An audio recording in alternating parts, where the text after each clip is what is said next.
Welcome to New Atlas Live. I'm Brian Berletic. My co-host is Angelo Giuliano, and our guest today is Danny Haiphong, and we have a lot to talk about. We're going to talk about the conflict in Ukraine, obviously, but also U.S.-Chinese tensions, and more specifically, this news about Huawei's Mate 60 Pro smartphone and how apparently it's made out of all Chinese components, meaning they have completely circumvented U.S. sanctions. So before we get started, welcome both of you. Welcome, Angelo. Welcome, Danny. How are you guys doing? Danny, Doing how are you good. doing? Doing Doing good. doing good. Yes. Good to Yes, be live with and you all. yes, and Angelo, how are things there? You're in Hong Kong. Hong Kong, we had the heaviest rain in 150 years. So it was just massive. So that's the news from Hong Kong. Okay, let's just try to stay dry. And let's. So Danny is our guest. Where do you want to start, Danny? Do you want to start talking about Ukraine, or do you want to talk about Huawei and then U.S. Chinese? It's all interconnected, so we could segue back and forth either way. Yeah, maybe let's start with Ukraine. Okay, let's see. What do I got here? How about this one from The Economist? How the Pentagon assesses Ukraine's progress. They were talking to uh, an analyst from the U.S. Defense Intelligence Agency, and I don't know if either one of you had a chance to read this article, but it's astounding because in the beginning of the article, they admit that they completely got Afghanistan wrong. They completely got Iraq wrong. They completely underestimated Russian defenses going into the latest Ukrainian offensive. But at this point, they're very happy that there's been this supposed breakthrough, and now they're very optimistic that they will make a full breakthrough by the end of this year. Daddy, did you get to read this article yet? I have not, but I'm not surprised by this assessment. Especially what's so interesting about this is as there was news that there was some breakthrough in the Zaporizhia region. I know you, Brian, covered the fact that you had the British Challenger 2 burning in the same region, and at the same time you had Sergei Shoigu release data on the latest counteroffensive numbers, which point to a huge contradiction between what the collective West is saying about the long-term future of the counteroffensive and of Ukraine's prospects and the reality on the ground, which is just absolutely brutal. Yes, and I believe the Russian Ministry of Defense said 60,000 casualties just for the offensive alone, which is a huge number of dead and injured. And even the Western media is admitting that the last of the brigades that were prepared for this offensive are involved in the fighting. They claim that they've gotten through this first line, but I don't even know what they're talking about. What line are they talking about? I think they mean the security zone. But I cannot be sure. And today I was trying to see if there was any news, because if they made the breakthrough, they must be fighting for the next position. But it seems like they're still fighting around these areas they supposedly broke through. Angela, did you get a chance to see this Economist article? There were other articles that came out after this Economist piece, like this one from Newsweek. It says Pentagon chief estimates chances of Ukrainian breakthrough by year end. I don't see that happening. Something that I was looking at was the maps of Russian defenses around Tokmak, and then if you go back to that New York Times article from December, they show layers and layers of defenses even further south between Melitopol and Crimea. So they have defenses everywhere. What makes them think that there's only two or three defenses at all, and they only need to get through another one or two? Angelo. Well, Brian, we talked about this the other day. Just think for a second. If Ukrainian forces, they would have crossed just a single line of defense, they would have put so many TikTok videos with the flag of Ukraine dancing around and just partying. Uh, we haven't seen anything. Have you seen the defense line? No, we didn't. We didn't because there was no breakthrough. they're still in a gray area, or they just close by. And I think this is what The Economist is doing here is what we call in French the méthode Coué. Coué was a doctor that actually was teaching his patients that you have to do self-suggestion. The more you repeat lie to yourself, you are going to believe it. So you look at yourself in the mirror and you say, I'm a beauty, I'm a beauty. And at the end of the day, you believe it. And that is what is happening with Ukraine. I just want to point out, did you see the interview, Claire Daly? Claire Daly, she was actually asking Jens Stoltenberg, and she was saying there are 500,000 casualties, Ukrainian casualties, and Jens Stoltenberg, he didn't deny it.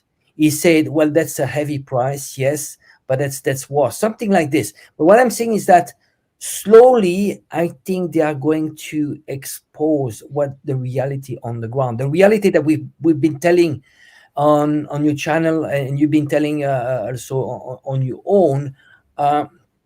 About the reality on the ground, heavy losses. It's just a butchery, and the problem is that you have two different ways of doing the war. One is the war of perception, that's the TikToker videos and just playing on the emotional side, and one is very pragmatic, the long-term game, and that's the Russian side. And again, what is interesting is that if you look at the Russian perspective, they have the Ukrainians where the Russians want them to be. The Russians want to be behind the heavily fortified lines on the defense with artillery superiority, air superiority, and you just let them come. So what happened when it's like this? Well, you have a very high casualty on the Ukrainian side, and that's playing in the hand of the Russian side, because what Russian side wants to do is demilitarization. It's a war of attrition, and sadly, it's about killing Ukrainian soldiers. Yes, and Danny, I wanted to ask you why do you think the West is compelling Ukraine to do this if it really is just feeding their and you even saw some Western commentators, pro-Ukrainian Western commentators, saying we should stop this now. Even that delusional general who said that they might win by 2025, even he said at least stop the offensive now because it's not going to accomplish anything. Why do you think there's this impetus to continue anyway? I think the United States and its collective West vassals are really backed into a corner here. I mean, you have Joint Chiefs of Staff head Mark Milley also saying similar things throughout the duration of the conflict since November of 2022. Maybe it's time to stop. Maybe it's time to freeze the conflict. You even have Biden saying this at times. But I think being backed into a corner is very difficult for the collective West as a whole. And that it's basically been a combination of these admissions. We've seen it just over and over and over again, admitting that the counteroffensive is stalled, it's slow. Maybe there needs to be a freeze in the conflict because progress is not occurring in the way that the collective West had hoped or wanted it to, or maybe was hoping to wish into existence. You know, there's this term, this almost new age term that younger people use, but really people all across the board in the United States use. They call it manifesting. It's this idea that if you just think hard enough, similar to what Angela was saying earlier, if you just think it hard enough, if you just want it enough, then you will meet your lifestyle goals or your personal goals, your economic goals. And I think here we see a lot of that going on with the United States, that they are backed into a corner. The entire collective West is in Ukraine, and they can't get out of this corner. They know where this conflict is going. They know it regardless of how long it is prolonged, no matter how long it goes, that Russia has the advantages. It's similar to other wars that the United States has fought in this way. It's you go to another region of the world, you attempt to oppress and to get your way, interfere in affairs. And generally, even if you experience some short-term gains, long-term, people are going to resist. And Russia is just a different kind of adversary. It's a different kind of target. It's just not working out in the way that they had hoped. Really, I believe that with all of the miscalculations, from the economic war to the differences in the actual output that the United States and NATO could put forth in this conflict versus what is actually possible, all these miscalculations are a product of an underestimation of Russia's ability to defend itself and its ability to fight back. And so I think that a big reason for this is that if there is going to be any change in the conflict, the United States needs to ensure that it isn't total Russian victory. So it is just all about prolonging, and it's also about keeping the cycle of war profiteering going, because this conflict is immensely profitable no matter the results of it. As long as it's able to keep going, there's at least that prospect for military contractors to continue to squeeze and squeeze and squeeze more and more federal contracts out of the Biden administration and maybe whoever ends up president in 2024. It doesn't matter. All that matters is that those contracts continue. And so the United States at various points needs to project this positivity, this like false positivity about the conflict in order to keep it going. But it isn't going to go well regardless. This is going to be the trajectory. I mean, when Russia says it's going to do something, it happens. And we saw this with the Challenger 2 and the Leopard tanks and all these burning tanks on the battlefield. Russia said immediately in January, when these were committed, that they're going to burn the battlefield. And that's exactly what's happened. Russia has made its aims clear. And while it doesn't project them, or forecast them months into the future, every time Russia says it's going to do something, it happens. With Ukraine, it's always speculation. And this Zaporozhye region breakthrough is another similar point. It's trying to bring some kind of positivity into a completely and utterly pessimistic situation for the collective West prospects. Yeah, and they admit that they underestimated. Well, some people are admitting that they underestimated Russia, but then they continue to do it. They just create the next narrative where they are completely under. What makes them think that if they underestimated Russia up until this point, they're going to actually make this breakthrough and achieve the goals of the Ukrainian offensive at this point, after exhausting their offensive potential? Now, Danny, you spoke in front of the UN Security Council about this pumping of weapons into Ukraine and how this is not going to bring peace. This is going to obstruct any sort of peace or negotiation in Ukraine. You talked about different weapons and the different kinds of consequences. Well, here are some more weapons going to Ukraine. And this isn't anything new, because depleted uranium rounds went in with the British Challenger 2 tanks. And here is the United States sending depleted uranium rounds with their M1 Abrams. I think a maximum of 30 will be sent. There's only something like 10 that are being prepared right now in total. Eventually, there will be 30. I mean, I already said these are going to end up burning just like everything else on the battlefield. We all said this months and months ago. Russia, like you said, Danny, pointed this out. You go through this article. This is the point I want to make, and then I want to hear everybody's opinion on this.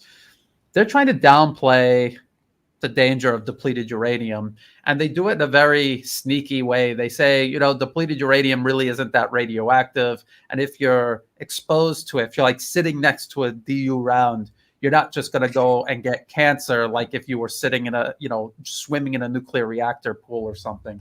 But the thing that makes depleted uranium dangerous is not its radioactive nature. It is also toxic, highly toxic. When you fire around, it bursts into dust, and people inhale that dust. It enters into the environment. It enters into the water and the food supply, and people are ingesting it, and it is toxic, and that is what's dangerous. And I even have this from the U.S. government's National Institute for Health talking about the toxicity of depleted uranium. So the U.S. is just blatantly lying about this. I wanted to hear your take on this, Danny, and then Angela, I'd like to also hear what you think about this.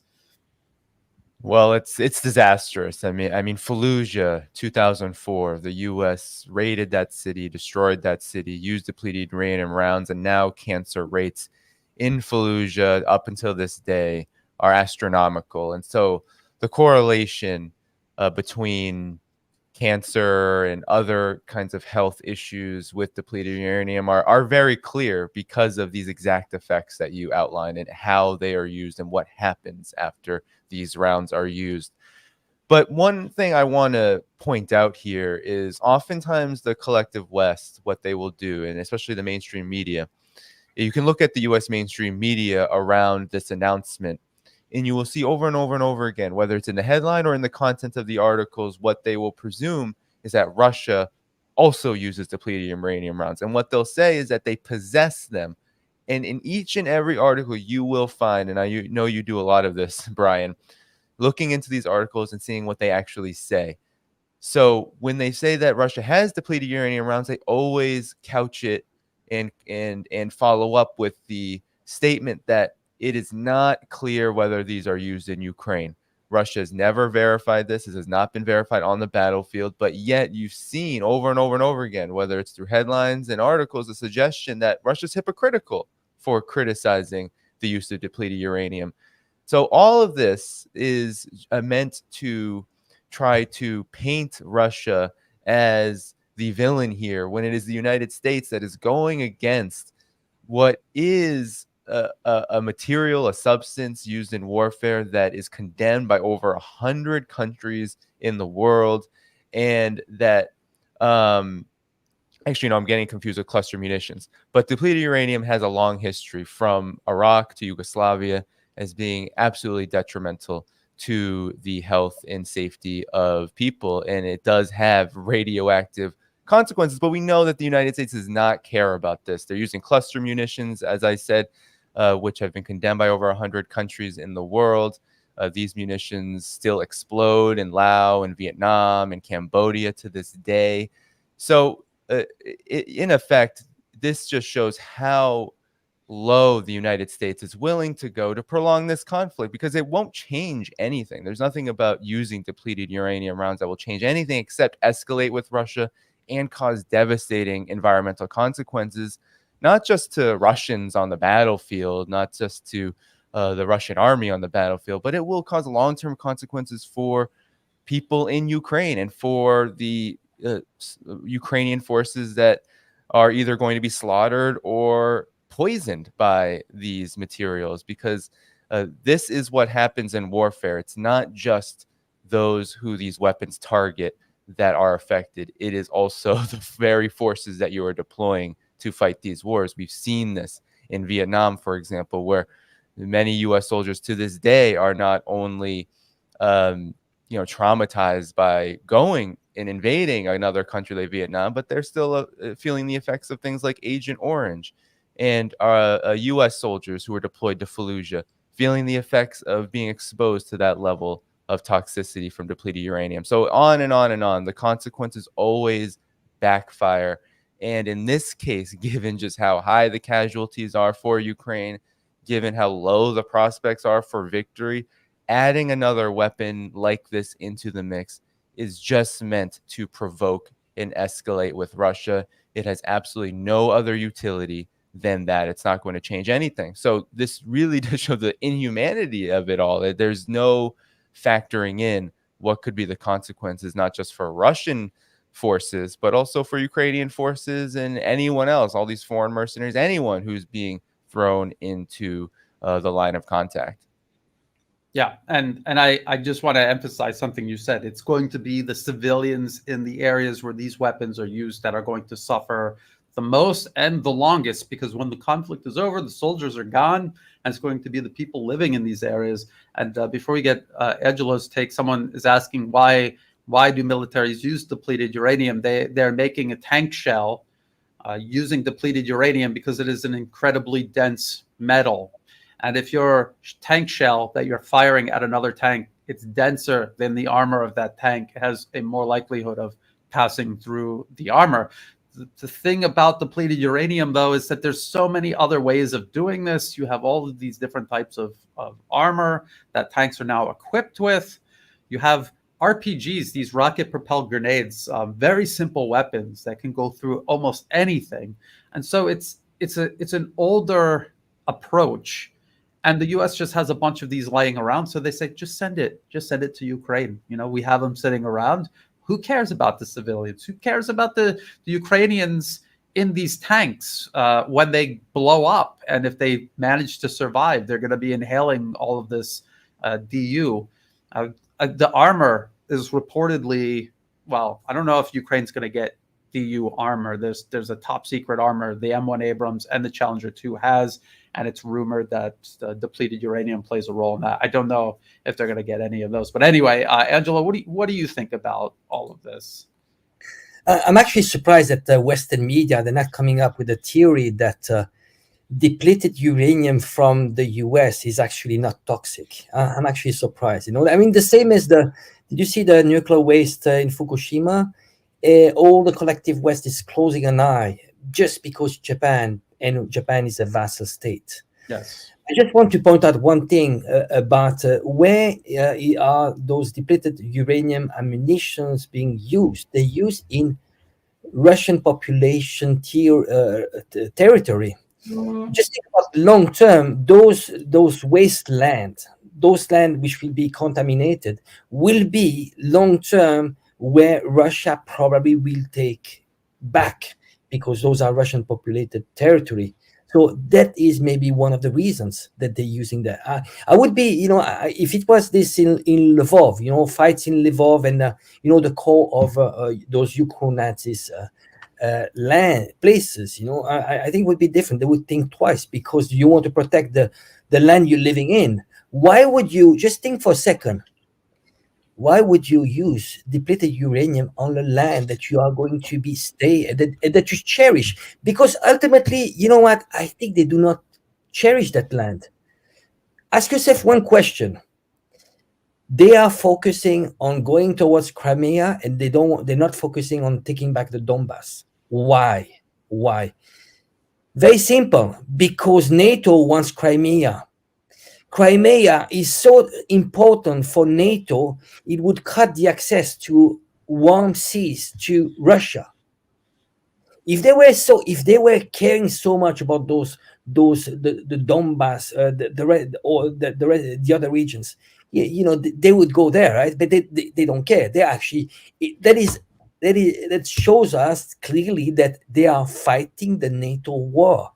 And this is NATO's interest. Crimea is for NATO. It is not for Ukraine. And actually, at the end of the day, we need to keep on repeating, because nobody talks about this. But those lands controlled by Russia that went back to Russia officially and legally, people do not want to be part of Ukraine. And this is why I think I'm not sure if it was Indonesia, but they asked for a referendum control in those lands, meaning, like internationally controlled. I think it wouldn't be a bad thing that we have a referendum just to show them, well, that is the reality. Because ultimately, I mean, why would you want those lands where, 90% of those people don't want to go back to Ukraine? Why would you want to do that when you are advocating self-determination? It's okay for Kosovo, but it's not okay for other places. That's a very good point. That actually leads us to this. Here's the U.S. State Department complaining about elections being held in the new oblasts of the Russian Federation. And the title is Russia's Sham Elections in Ukraine's Sovereign Territory.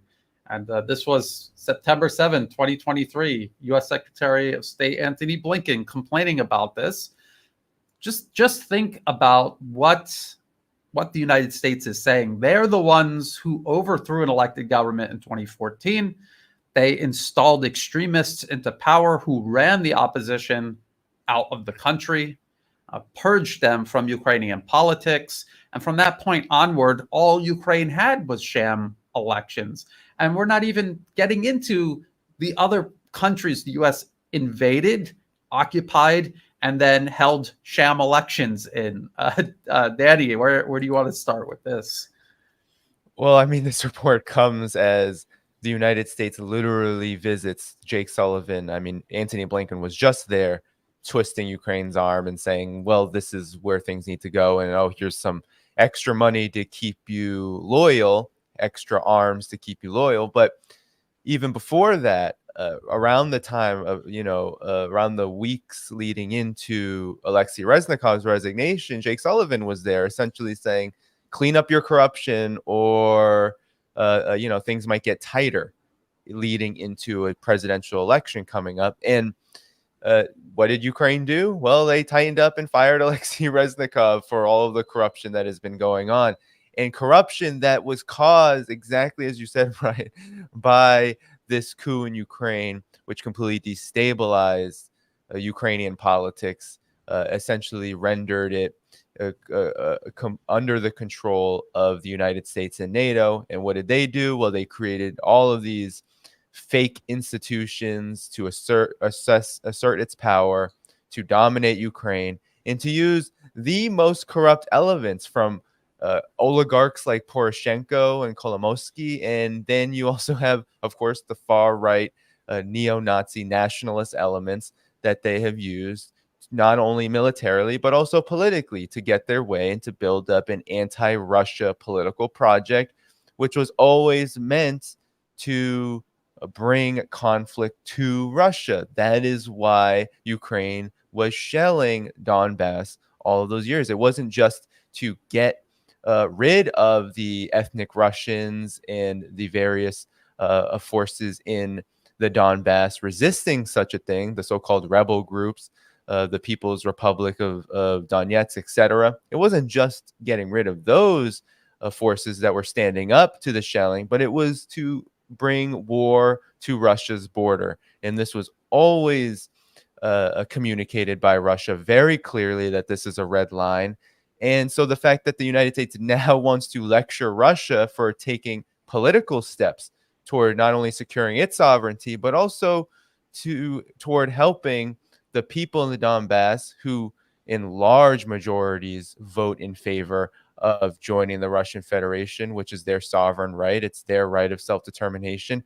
The fact that the United States is lecturing Russia for simply going forward with steps that it probably should have taken in 2014 when the coup happened. And Vladimir Putin himself has said it was regrettable that further action wasn't taken years before. The fact that they're doing it now and they're being lectured and insulted and degraded for this kind of activity is not just hypocritical, but it really does show how the United States has one agenda, and that is using any means of propaganda, of information warfare to undermine what happens all across the world when it comes to steps towards sovereignty. Every time a country takes a step, every time a people takes a step toward true sovereignty, we're hearing now Niger, Russian officials are saying that in Niger, the United States is possibly thinking about, through various intelligence that they've conducted, assassinating Niger's new leadership. And this, of course, as you said, Brian, this wouldn't go against what the United States has done all across the world since 1945 and even before that, which is do anything politically, militarily, and economically to get their way, to dominate other countries and to force countries and people to enact economic and military policies that favor the United States at the expense of these nations, at the expense of their people. Yes, and the U.S. doesn't even care how inconsistent or hypocritical it comes across as. They just don't care, and they just whatever they need that day, they will do it. They don't even care or seem even aware of what they said the day before. Angela, what do you make of all of this? Oh, Angela, you're muted. Sorry, guys. Okay. I get very frustrated when they put the car before the horses, because what is the most important by far is sovereignty. You don't even talk about democracy if there is no sovereignty. So they keep on hammering, oh, we want you to have democracy and so on and so on. But if you don't have sovereignty, how can you have a democracy? Well, that is the idea they have. I subvert your democracy. I meddle into your country. You don't have any more sovereignty, and then because I'm going to control the game, then I can push for that democracy. And I think all fight in general, it's all about sovereignty. We don't even need to talk about ideology, left, right, whatever. It's not important at all.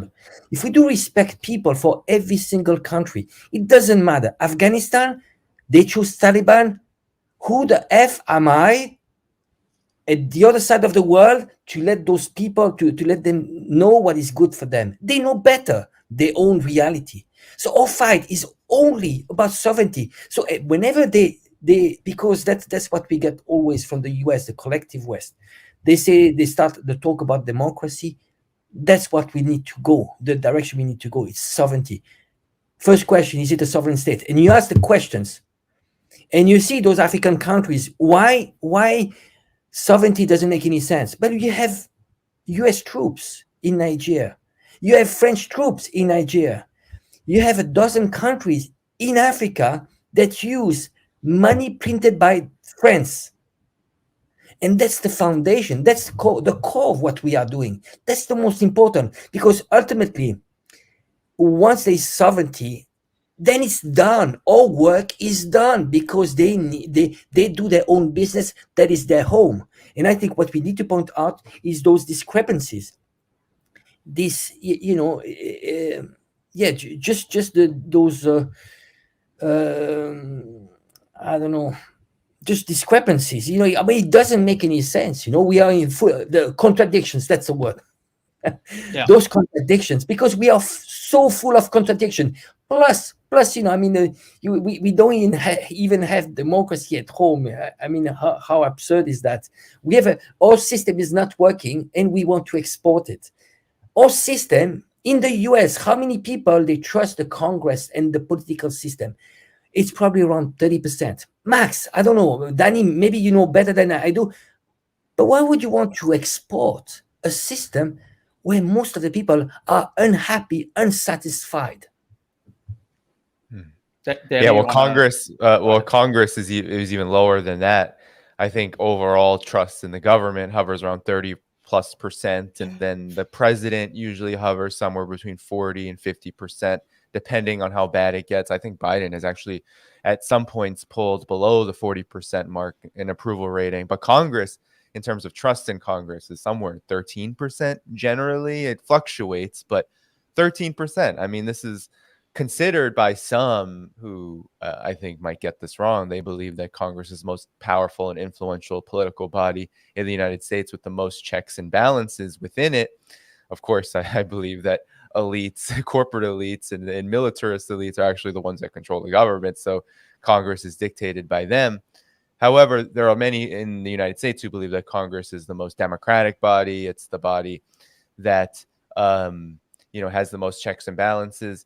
However, this body is also one of the least trusted because as you said, discrepancy, the contradiction, the gap between how far off U.S. policy is toward the interests of people and the illusion of democratic mechanisms like Congress.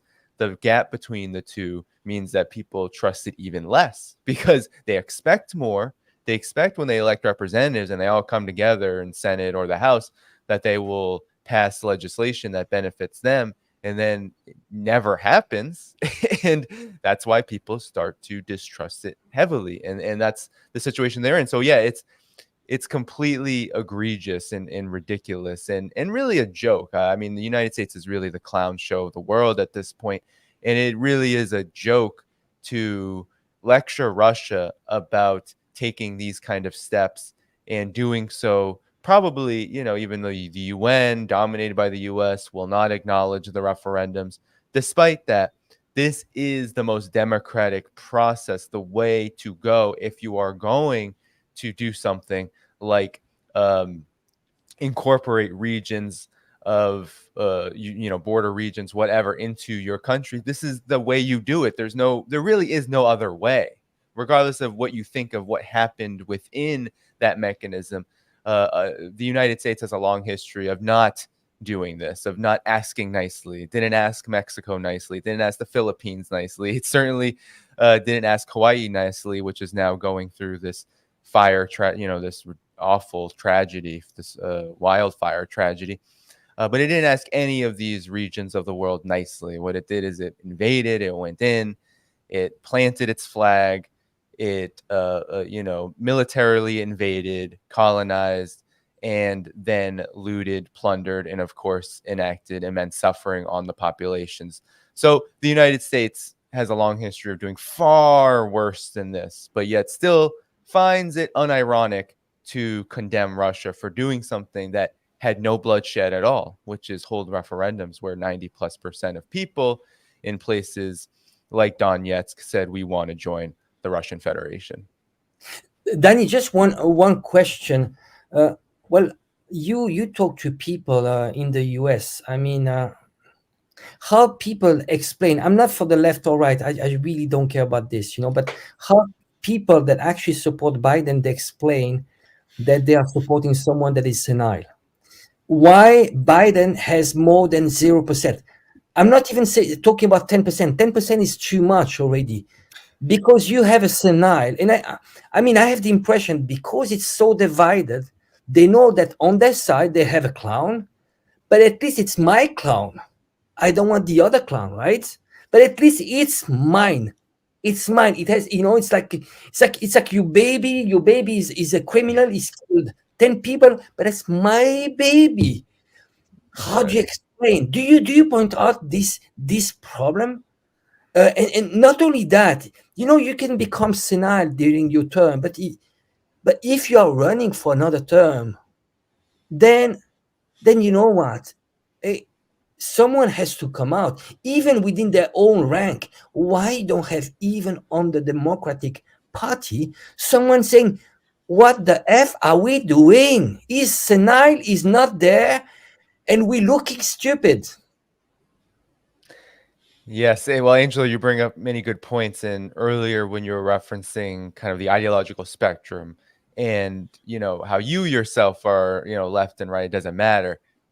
What happens in the United States, I think, and in people, let's say in my immediate circle, it also really doesn't matter, because what ends up happening is in the US political system, you have such an intense level of misinformation and also such an intense level of pushing people towards seeing that there's only two political parties that are possible, and you have to kind of choose a team, choose a side, despite the fact that whichever side you choose, your interests are not going to be met. Your lives are likely not going to improve. And honestly, I think the vast majority of people understand that their conditions, the conditions that they live in, are actually going to worsen regardless of who is president, which is why you see things like low voter turnout numbers and, of course, growing distrust in these government institutions, including the commander-in-chief, whose approval rating, Biden's, and regardless of whoever it is, it usually fluctuates quite dramatically over the course of the administration. But it never reaches the point of, let's say, of Vladimir Putin in Russia, which has 70+%, even in wartime, 70+% support of people. And we can go across the board around the world in countries that are often demonized, and you'll see trust in government, like China, for example, is quite high. So in the United States, like for people in my immediate circle, what I see and how this is often talked about is in a number of ways. You have, of course, the diehard liberal class, which has honestly fully embraced neoconservatism in foreign policy at this point, and that was a concerted project since the project of a new American century was announced, and the neocons went full force with that beginning in the war on terror. But the opinion of the liberal class is, well, the Democrats are, that's it. They're it. We actually do not care or don't even choose to look into what is the actual record of these presidents. Usually they'll hold on to some kind of niche issues where the Democrats and Republicans feign disagreement and say, well, on these issues, the Democrats are better, so I'm going to support. For example, reproductive rights. They'll say, reproductive rights, the Democrats say they support it, even though Biden has a long history of opposing it. So we're not going to vote for Republicans. So that's kind of how the game is for the liberal class. But then for a lot of people, actually, and even for some folks in this class, there is this acknowledgement that Biden is senile, that Biden is having many issues, just the way he looks, the way he talks. He's walking away from podiums. He's shaking hands with air. There's all kinds of things that are just right in front of us to see, that it's hard to deny. And I think for many people, for example, that I know who, let's say, don't really care about politics, they understand this. But at the same time, they're either going to not vote or just hold their nose for Joe Biden, because what ends up happening is the default. Trump or the Republicans are viewed as the greater evil, and the Democrats are the lesser of two evils. So politics in the United States is really a sham in terms of it being some kind of democratic process. There really is no democracy. People either feel like they are beaten down to the point where they have to hold their nose for any one particular candidate and hold their nose for a declining president like Joe Biden, or they feel like there are no prospects at all. And so I think when you have that political environment, it's not hard to see why people, let's say in the liberal class, neocons, and even many on the right who like Joe Biden, many on the traditional right, on the Bush era folks, the intelligence spooks, all of these forces, they like someone like Joe Biden because he just does whatever they want him to do. So when you have a political environment where you have these contending interests and you have just a mass of population that only sees hopelessness in their system and only sees two options that aren't going to work for them, then you are going to have many people just do what has been expected all this time. But that is breaking. I mean, the United States is becoming ever more divided, polarized, and I think that more and more people are beginning to look into other alternatives or just completely detached from the system itself. So Biden's senility has definitely played a role in this, because this is years in the making now. He's been president for almost a full term. And a lot of people, even people that don't care about politics, see this. You see the memes, you see the videos go viral on social media. It is not a secret that Joe Biden is just not the most functional bulb in the bunch right now. And so that's kind of how people talk about it. That's really how people do talk about it. They joke about it, but they throw up their hands and say, well, this is what we got. Yeah, I would say that in America, I think the largest voting bloc are people who don't vote at all. And then you have people who are just voting for one person because they hate the other person more. And that's how your system is totally dysfunctional. But I want to go back to something that Angela was saying about how the system doesn't work in the US. For the people, it absolutely does not work for the people. It is a failed system in that sense. But as a system of control to keep people divided and distracted, it is very efficient. It is very functional. And then why do they want to export it? Because it is a means of imposing US influence on another country. They know they can manipulate that country if it adopts Western style democracy, just like they can control it inside the US itself. So it is the modern day empire. This is the structure that they use to control it, to control people, both within the empire and in places where they're trying to impose it. Does anyone else have anything they want to say about Ukraine? Or we're going to be talking about the dysfunction within the United States here when we move on to China and especially Huawei. But if you have anything you want to say about Ukraine, one last thing, and if not, we could go to this article from the Washington Post. This one right here. New phone sparks worry. China has found a way around U.S. tech limits. And I'm sure that both of you have seen this story, maybe not this particular article. This article actually makes a lot of good points. they're basically saying China has found a way around this. The U.S. is investigating it. I don't think anyone has all the answers as to how China was able to do this, although we could get into that a little bit more in just a minute. But they admit that the sanctions from the very beginning, and this is something that I had said years ago when they were talking about putting these sanctions and destroying Chinese progress in terms of semiconductors. I said it would not work. It could not work. And all they're going to do is hurt themselves. And this was something that I heard Alex Christoforou say in a recent video about this. He said, everything that you can say about Huawei and China circumventing these sanctions and it blowing up in America's face, just copy and paste it in regards to Western sanctions on Russia. And down here, they actually are quoting people from the US chip industry. And they're saying, the sanctions prevented us from selling our products in China. So that's a huge market share that we have lost. That means lost revenue. That means less revenue for research and development, which means we are going to end up actually falling behind. So as China is circumventing sanctions and investing in semiconductor production, we are losing because we are losing revenue for research and development. So it's propelling China forward, and it is dragging the U.S. into the abyss. Danny, what do you think about all of this?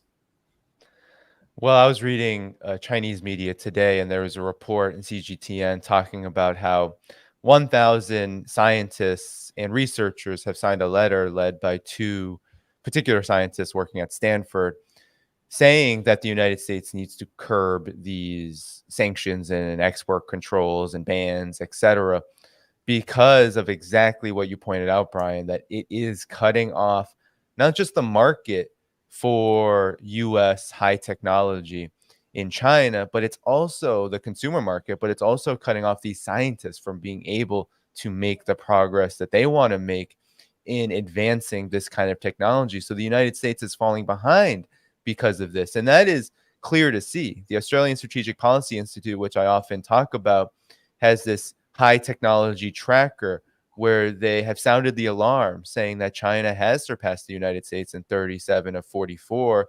advanced technologies, and that the gap within these advances that China has made over the United States is growing, and China is also moving forward, including on advanced semiconductor chips, toward overtaking the United States in these areas. And so it's not hard to see, even though we don't know the exact details, why Huawei was able to overcome these challenges posed by sanctions. When I was in China, people were telling me that the Huawei Mate phone that came right before the Pro 60, that the 60 Pro, that didn't have 5G technology in it. And there was this huge gap between the second oldest phone and then this phone, where the phone before it had 5G, and so that phone wasn't really selling. So it did have an impact on Huawei's consumer market. And so it's not hard to understand why Huawei and other Chinese tech companies have been working incredibly hard to find these advances, find ways to so-called circumvent the sanctions, which really, if we look at a phone like Huawei Mate Pro 60, we know that how they were able to do it was they increased their research and development. They increased the intensity of their production. They moved as fast as they could to become self-reliant in these areas. And also, we have to factor in, I believe, the fact that something like an export ban and investment bans and these kind of things, they take some time to implement. So you have South Korea, for example, and Japan nod their head saying, yes, we will follow along on these technology bans and controls on China. But then you also have the meeting with China talking about expanding cooperation. South Korea was doing that in Indonesia this week, talking about how cooperation between China and the U.S.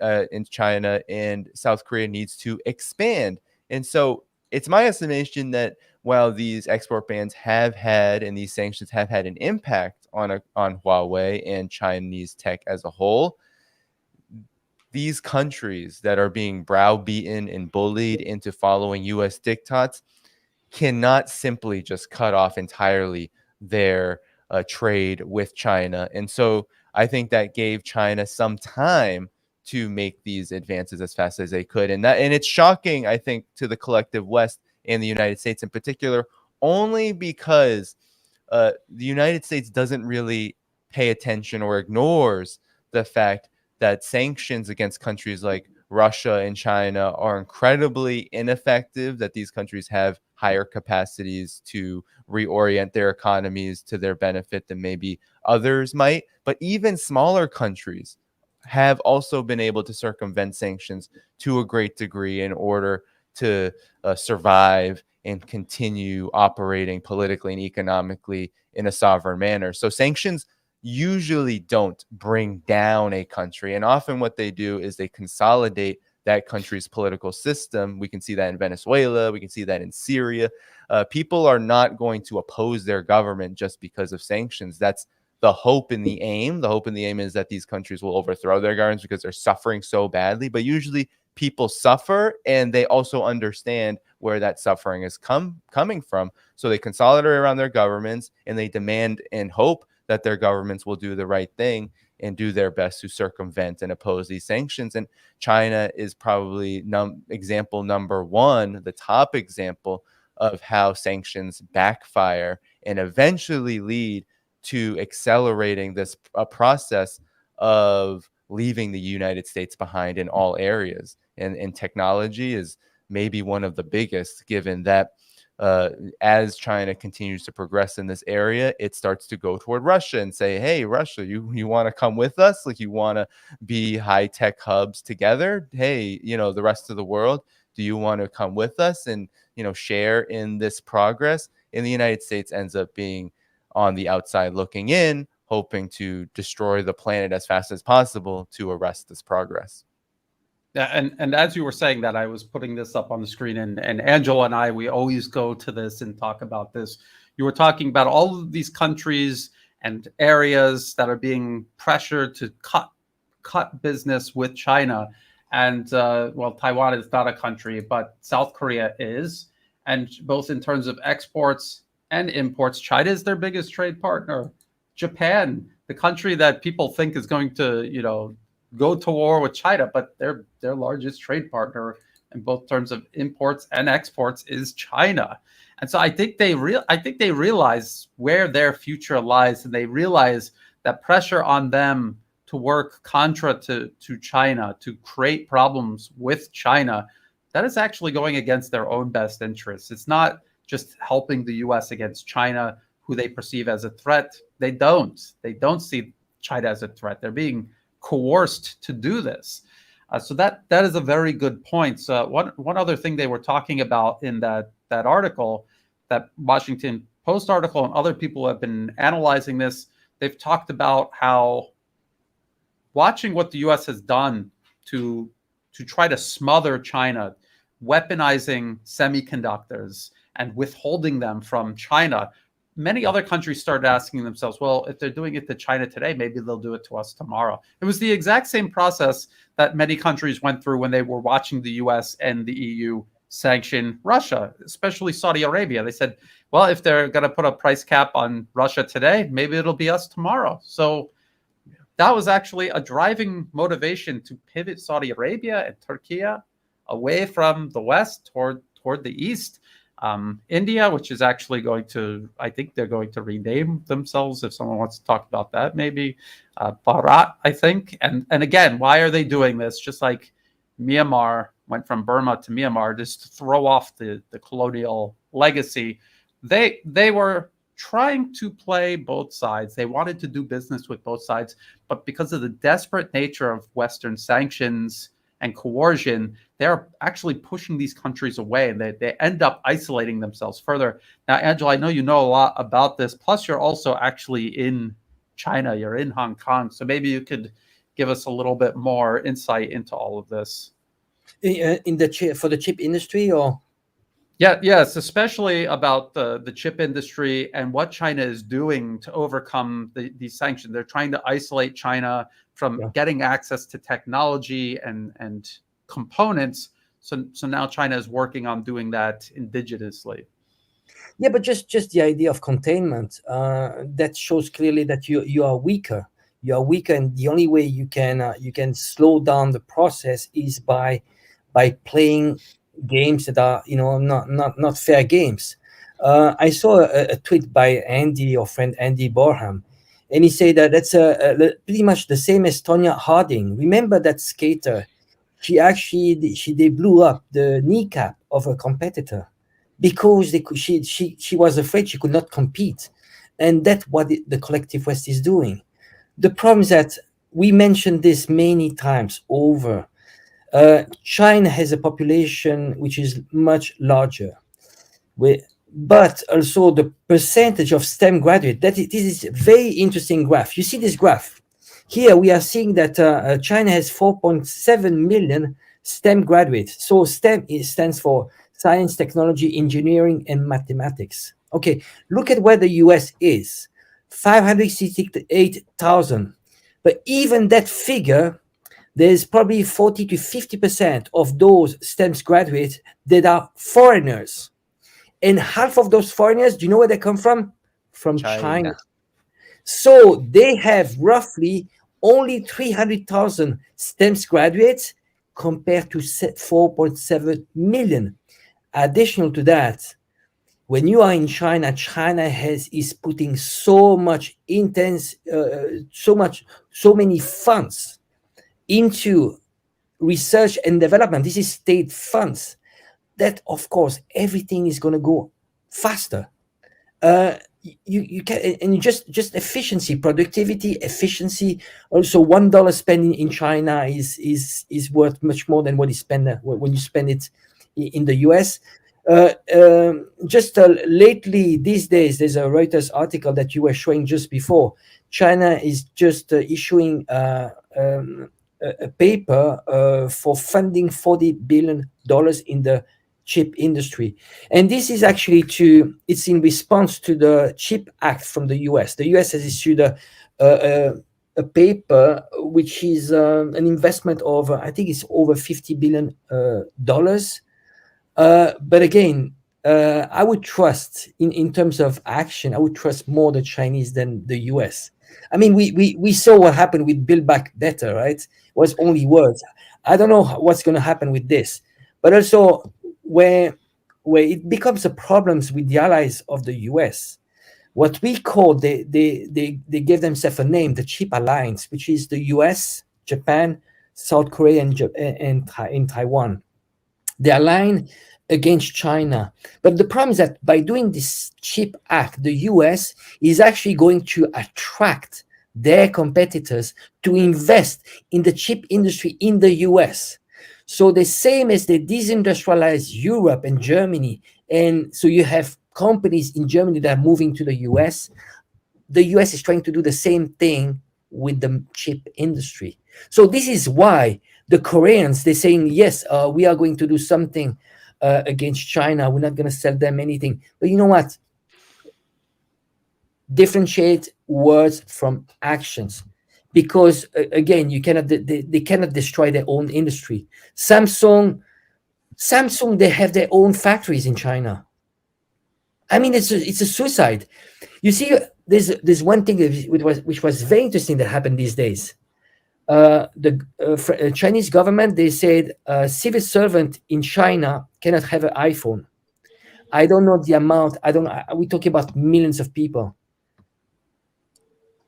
The Apple stock went down. How many percent? I think it was 200. The value of $200 billion evaporated just because of the big drop. And this is a small thing that China did.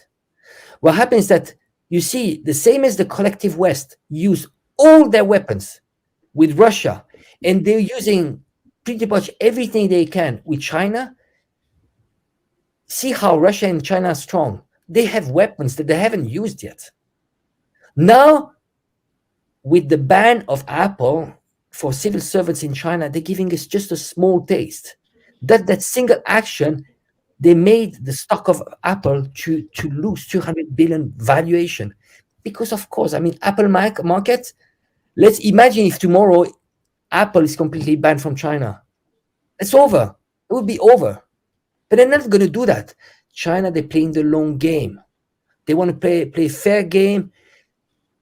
Same as Russia. Russia is not aggressive because you know what? After war, there's going to be peace. You know what? One day, Putin will have to still sit down with those clowns, with the Macron, with Scholz. He will have to sit down, and it's okay. Do you know why? Because he's working for his country. It's not about ego here. Well, China, they know that they have in front of them they have clowns, but the advantage is China is playing the long game. There's no constraint of election cycles. In China, they're working for the next generations. That's what in the West we should start thinking, because we don't have project of society. What do we want to build in terms of society for the next generation, for our kids? Just that single sentence, that's inspiring, because imagine you are working towards a society for the next generation. In the West, no, it's election cycles. It's tomorrow. And profit. And profit. Yeah, you see, difference, profit-driven, purpose-driven. Same as the army, the US Army, profit-driven, not purpose-driven. Purpose. In China, it's purpose-driven. And it's not only words. Xi Jinping, he said clearly, there were some measures related to the inflation, to the bubble of housing. He said, you know what? Housing is not for speculation. Housing is for people to live in. The market crash, that's okay. You were doing speculation on the first, so and I think the long term there is going to be redistribution of wealth. This is unavoidable in China. Deng Xiaoping in 1979, when there was an opening of China, he said, let's make a small proportion of people to make money. That's okay. But the long-term game would be, long-term, we are going to still going towards this redistribution. I don't like to use the socialist, communist terms and so on. I think it's much more attractive when we say redistribution of wealth, more equitable. That's the thing. We need to avoid those terms, really. And once you hear that, let's say in the US, the average Joey will be like, redistribution of wealth. That's attractive. Then if you say communist, you say that, wow, they see your shirt, Angela. They see your see your this is not CCP. It's CC. It's the Russian CCP. Yes. No, but like in the collective West, in the West, average Joe is like communist, like reptilian mind. His reptilian mind is like blocking. He's like, oh my god. Oh my God! It's like he relates that to Nazism and so on, and that's what people should do. You should use terms that redistribution of wealth, and that is much more attractive. Because keep in mind, we are the 99% against the 1%, and it doesn't matter. The rest is all cosmetics, Yes. So I have a question for both of you. Why? Obviously the U.S. along with the EU, put sanctions on Russia, and it blew up in their face. They isolated themselves. They have made Russia stronger. They have now done the same thing to China. We just looked at the number of STEM graduates per year. China is graduating millions more than the US every year. That's only going to increase as time goes on. So the US is a smaller country. It will have a smaller economy. It will have a smaller military. Proportionately, it should have less influence and less power around the globe, and most certainly less power and influence in Asia. It's not even located in Asia. And yet the people in Washington and the people on Wall Street who drive the policy in Washington, for some reason, they cannot let this go. And why is that? And I would speculate and say that they believe they're superior. They believe that it doesn't matter that there's less of them.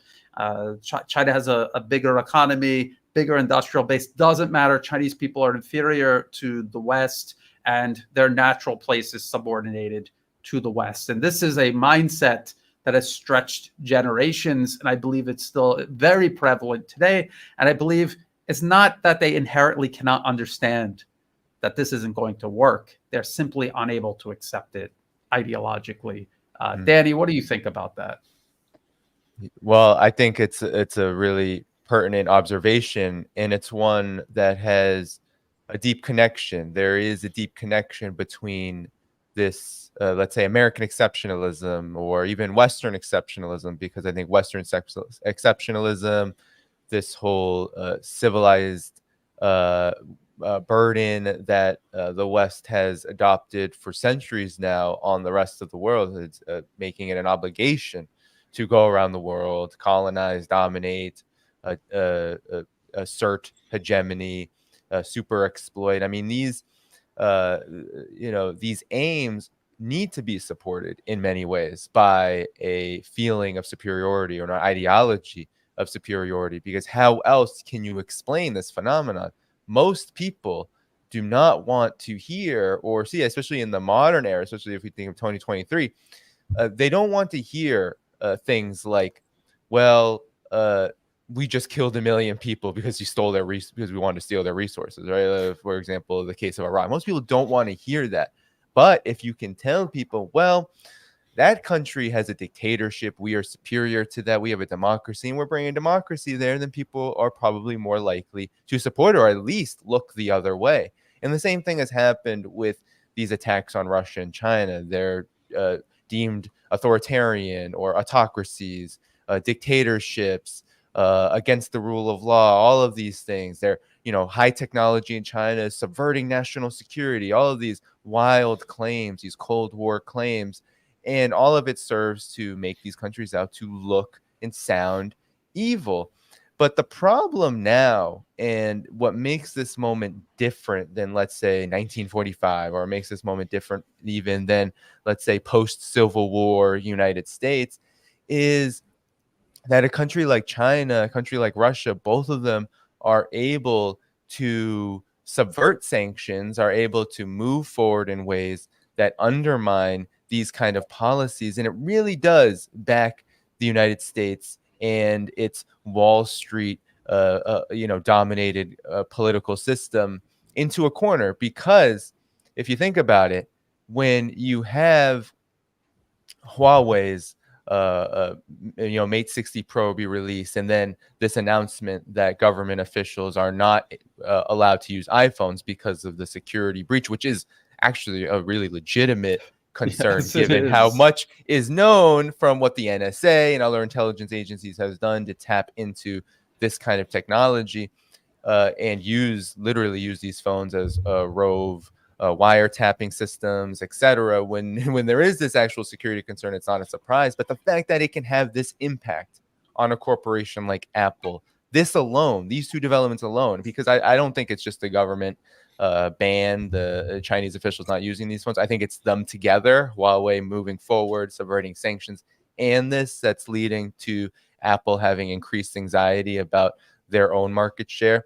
It's a vicious cycle. The more that the United States weaponizes its economic system, the dollar, sanctions, etc., against a country like China, the more China is going to pursue self-reliance and pursue sovereign development, and literally continue to strengthen the Made in China initiative, which is an initiative in China to ensure that domestic production not only strengthens, but actually becomes the dominant mode of production in China. That foreign investment, while very important, and China continues to open up and continues to want it and seek it, that it's going to be Chinese industries that are protected, and thus the interests of Chinese people that are protected. So accelerating that process through sanctions only means that competition ramps up, and monopolies like Apple don't generally like competition. They want to be the single game in town. They want to dominate all of the components, the supply chains. And this is why, this reality is why the United States has never accepted China's economic development path, and it will never accept it, because this is a foregone conclusion. There was always an understanding that China wasn't just going to allow the United States and collective West to do what it's done on the African continent and Latin America, etc., come in basically steal all the markets, dominate them, loot and plunder them, and then also enforce its financial system and its political system over it. China was never going to allow that. And every country that does a similar kind of thing, resist this domination, is treated the same way. And it's just that in China, they've met their match. And things like the Huawei Mate Pro 60 is just the tip of the iceberg. It really is. And so why this continues to occur is Washington has no other option. If they pull back, if they look weak on China, then they're going to anger incredibly powerful forces that believe that China's future and it is only allowed to develop in a manner that fits their interests. Those are the forces on Wall Street and the Pentagon and the intelligence agencies.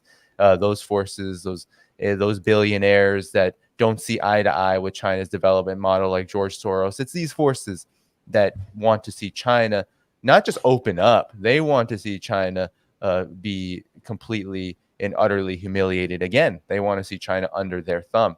It's a fantasy, but that's exactly what they want, and it's why they provoke and promote this feeling of superiority as much as they can.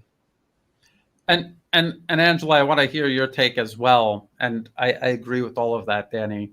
I want to add that when you see people in America say, I'm not racist, I love the people of Taiwan, but they love people on Taiwan because they eagerly subordinate themselves to white Western civilization. And this is the same that you see with Japan. They're like the honorary white country that is in Asia, sort of. But then again, if you're in Japan on a U.S. Marine base and the Japanese guy leaves the room, then you hear what everyone really thinks about Japan. And so there's that. I think there is a racist component to this. I think it's at the core. I think it goes all the way back into history, and I think it's still very much a reality. They just have to, just like you say, they have to be more careful. They can't say, I want to go into Iraq because I want to control the global oil markets. I don't want them working toward de-dollarization. I don't want an independent foreign policy in Baghdad. Angela, what is your take on all of this? Why do you think they know that it's not going to work, but they won't pull back and find a constructive role to play among nations? They still insist on imposing themselves on the world. Why is that? Why do you think that is? I think there's a mix of reason. I think arrogance, ignorance. I think when we face them, there are two ways. We have different type of person that we are going to come across when it comes to this arrogance and this willingness to go and hit the wall, because that's what's going to happen. There's two things. One is just and just always by being factual. It's morally wrong to contain 80-90% of the world. It's morally wrong, especially for people that are self-proclaimed humanistic, what we call the latte liberal. You know where this comes from? The latte liberal? It's those people that told, the woke, liberal, they are at the Starbucks and they are talking about the plight of Africans, while we are actually the ones that made that situation of poverty, which is inhumane. So I would say this one side is by being factual, just make people understand that this is morally wrong. And then for the one that are really arrogant, I think we can have a very plain talk. I don't know who said that, but I think it was Genghis Khan. He said, never go into a fight if you're not sure to win. In reality here, we are facing an adversary that is stronger and that has a very strong determination. What happened in the collective West is that average Joe, he has a contact, especially in the US. In Europe, it might be different because Europe had, they suffered more when it comes to World War II, But when was last time that the US had a war on their ground? People don't have any memory. I mean, they don't have the trauma that you have in Russia and China. I I can tell you that if you touch Taiwan in China, most parents in China, they would say, you know what, I'm willing to give up my son to go fight for this. Russia, the same. Russia, if you are touching this, the sovereignty of China, Russia, you want to balkanize Russia, I tell you, they'll be willing to fight. Now, I tell you, when I see that generation, cosmopolitan generations, latte liberal, you tell them, you are going to fight all the way to Taiwan. You know what? The first thing they do is they'll take a flight ticket, they'll go to Tijuana or they go to Bali. They're not. Why would you fight? You know, it's a generation. It's sad. I mean, you know, there's a generation which is like, but they did on purpose, huh? You know, enslaved. You know, drugs, alcohol. You know, you feed them with Netflix, porn. You know, and you divide them, and it gets really messy. Those guys are not going to fight. But that was the purpose again. You know, it's they are deconstructing society. So you have people they become passive. They're in a survival mode. Those ones are not going to fight. They're not going to fight. You know. So here you want to go into a home which is very solid in terms of foundation, family, religion, love of country, and that's their home. You know what? No chance, and they're hardworking. You know what? And they know their history. That's the thing. You go to a Chinese and you talk about containing them. They had hundreds of years of humiliation. You know what? They've been working for 100 years to get to this day. You know what? But there's no resentment. I'm not going to mess with you. I know what you did in history. But I'm not going to mess with you. But don't mess with me. And just history. Just look at history. Chinese history. I repeat it over and over. Why do you think they did a Great Wall? Because they were invaded many times and they don't want to be invaded. And they are self-centered. They're self-centered. You know, for Chinese, and you know, they love their country, patriotic and so on. And it's all about China. For the rest, well, you know, let them. I don't care what happened there. I want stability and I want to do trade and do business. We have to accept they are different, but they're not messing with us. Look at how many US Army bases are around in Southeast Asia. They're everywhere. 800 all around the world. They have encircled China. Additional to that, we did it on this show many times. I mean, how many countries they've been messing around because they want to create chaos, or they want to have vassal states that are going to fight the US wars against China. How many? You know, they tried with Cambodia, with Laos, with Thailand, with Myanmar, Malaysia, everywhere. They messed up, including within China, in Xinjiang, in Tibet, in Hong Kong, and in Beijing. Taiwan. In Beijing, 1989, you know, the attempt of color revolution. In Taiwan, 2004, right? Oh, I missed 2014, sunflower revolution. Yeah. So we need to stop that. We need to stop. And you know, madness is keeping doing the same thing and expecting different result. That's what we're doing. It didn't work, you know. But you know, actually, there was Einstein quote, but Einstein is an even better quote. You are not going to solve a problem with the same mind that has created the problem. The problem is the mind. Did you get that? Yeah. You're not going to solve a problem with the same mind that has created the problem. The mind. Because you try to solve the problem with the same mind, that the problem is that mind. Change that. Absolutely. So, yeah. Yeah, no, I think that really is that last quote is at the very heart of it. It is the Western mindset. The people in Washington, on Wall Street, London, Brussels, their mindset, and you hear them talking every single day. You just turn on the news and listen to them talk. I was listening to the the head of trade that was in China when they announced the Mate 60 Pro. The things that they say, they are disconnected from reality.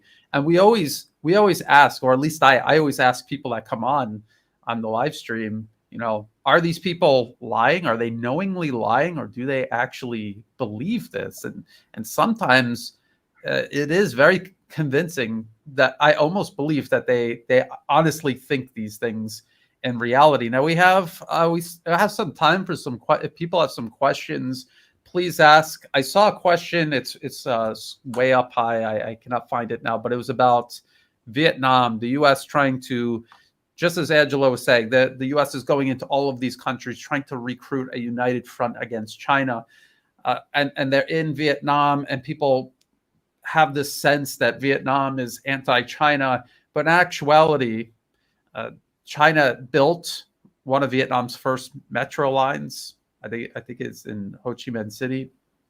They also have given Vietnam access to China's Chinese Europe railway, so they can send products from Vietnam across Eurasia to Europe. So there's a lot of cooperation there also. Same goes for India.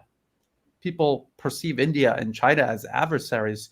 I don't think everything is 100% cooperative there, but I also think it's not as bad as we're told. What do you think about this, Danny? Do you have any insight into any of that? Yeah, definitely. Well, I'm actually I'm going to Vietnam in October, in about a month or so, and hopefully I'll be able to ask some of these questions too.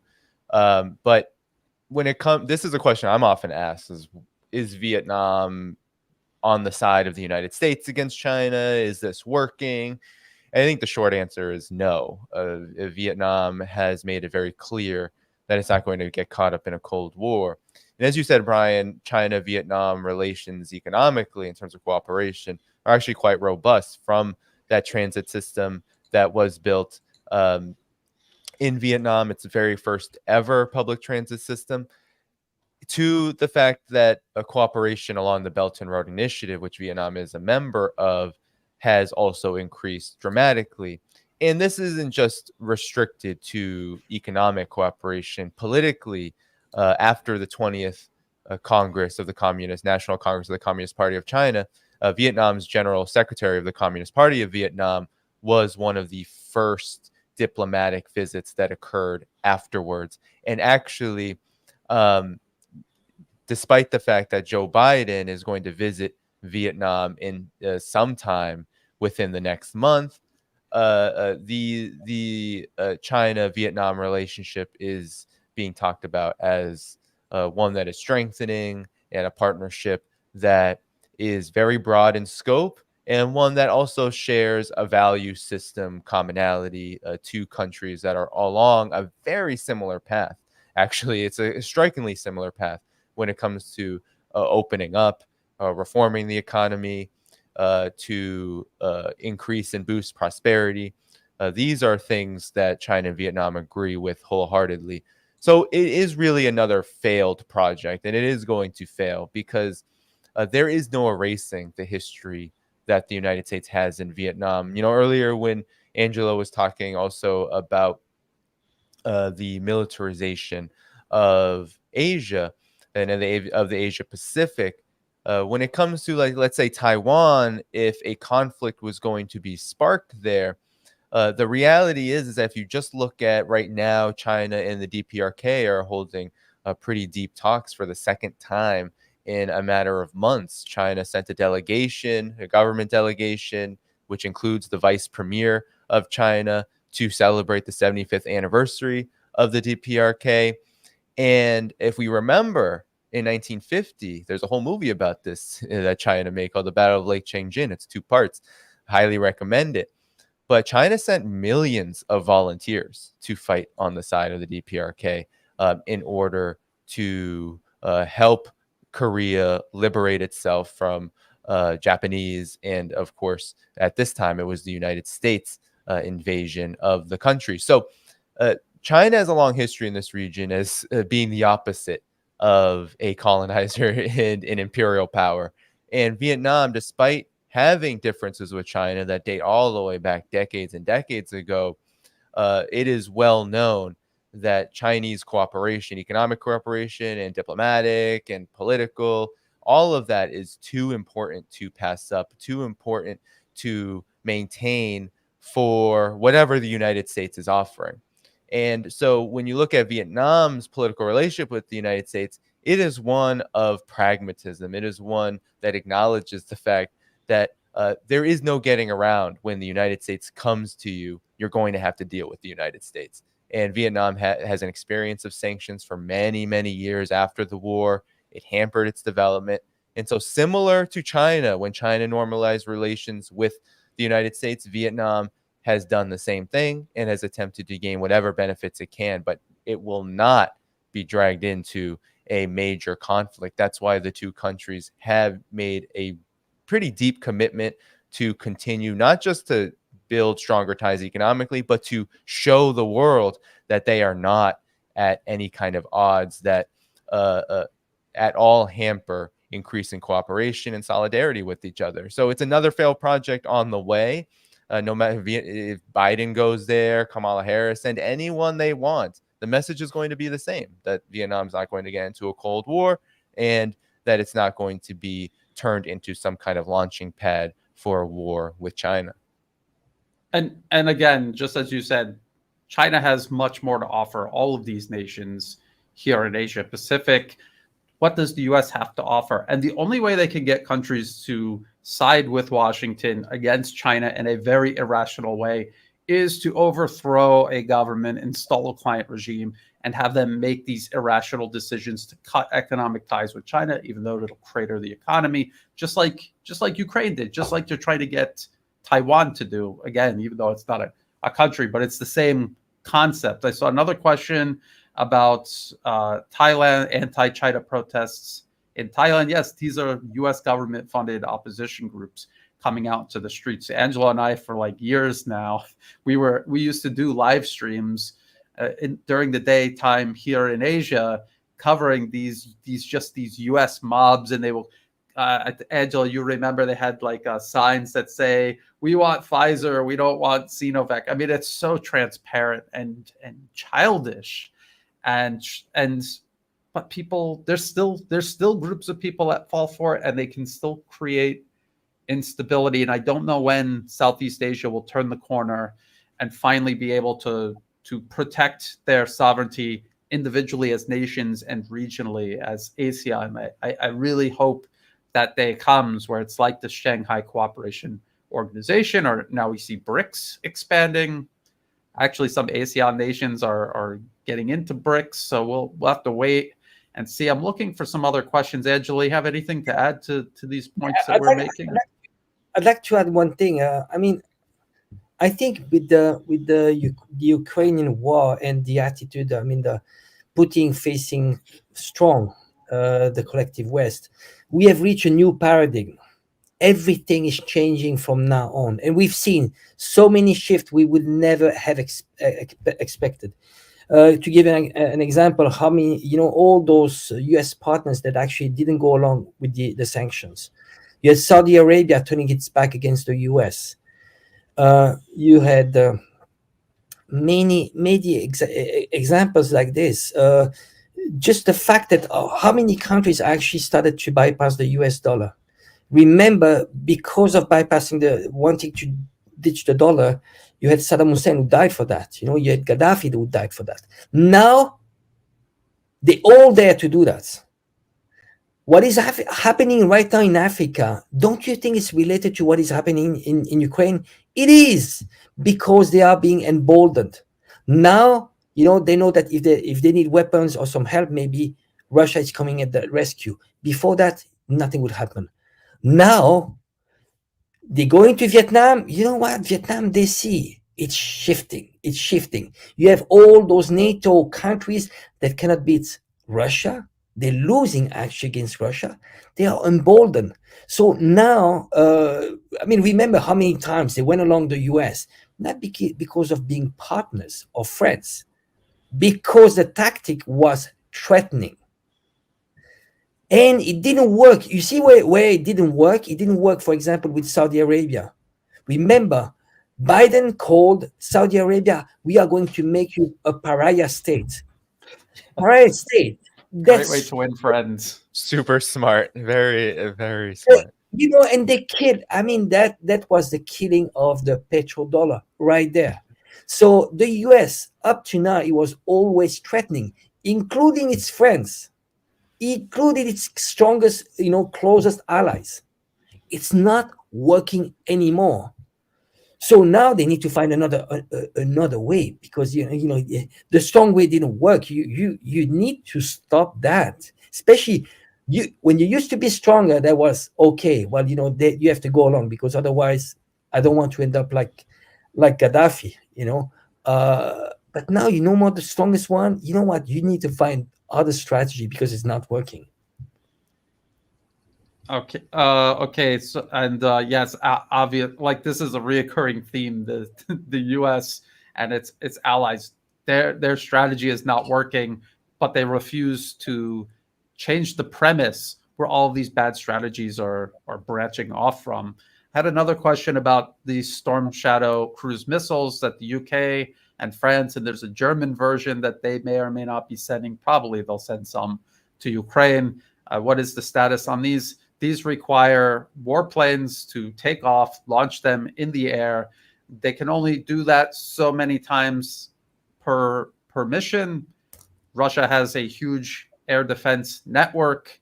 Unless you fire many all at the same time, you're unable to overwhelm Russian air defenses. So many of these are going to be intercepted, or they will face electronic warfare and go off course.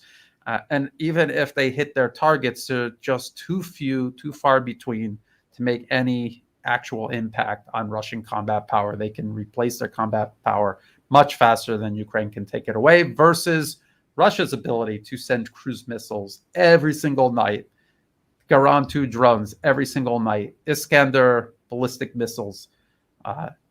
This is a mismatch. And so that's the story with Storm Shadow. There's another question about Australia.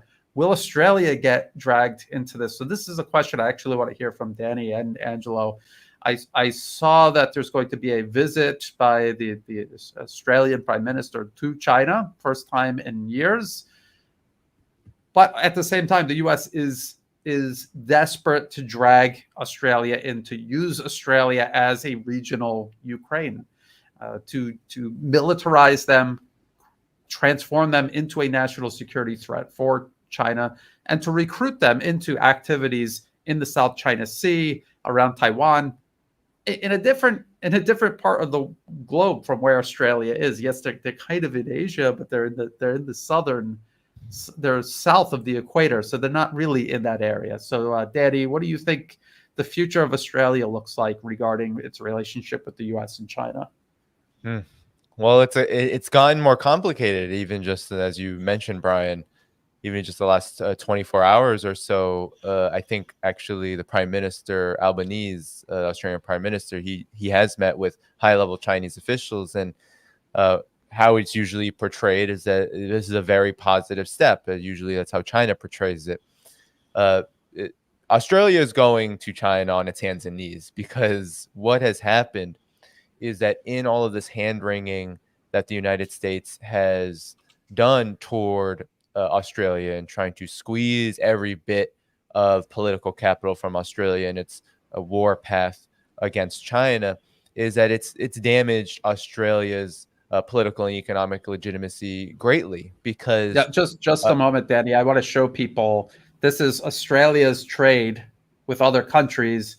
This is their exports. Look at that. I mean, like, I was just shocked seeing how big that is. That is huge. And then even imports. So Australia's biggest trade partner is China, and yet the U.S. is pressuring them to adopt a belligerent foreign policy against their largest, most important trade partner. It's madness. Please continue, Danny. Sorry. Yes, that's exactly what I was going to get into. That in both imports and exports, China is by far Australia's biggest partner and most important economic partner. So the fact that Australia is in everything in its power to essentially, quote unquote, decouple from China, to the point where China had to actually enact restrictions against Australia because the treatment was getting absolutely out of control, with Australia joining these military pacts like AUKUS, and also Australia being at the forefront of the propaganda war on China. Australia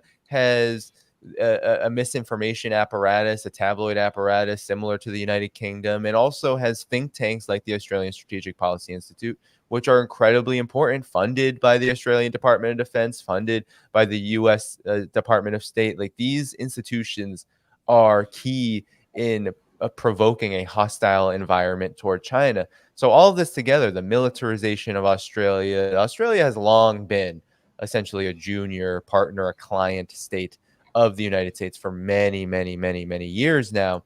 And as the United States has decided to ramp up its posture towards China, to get more aggressive, to focus on containment, it has taken Australia right down with it. And now we see a kind of break here where Australia just can't take it anymore. They are moving in a direction of wanting a more robust relationship with China, because there really is no other way.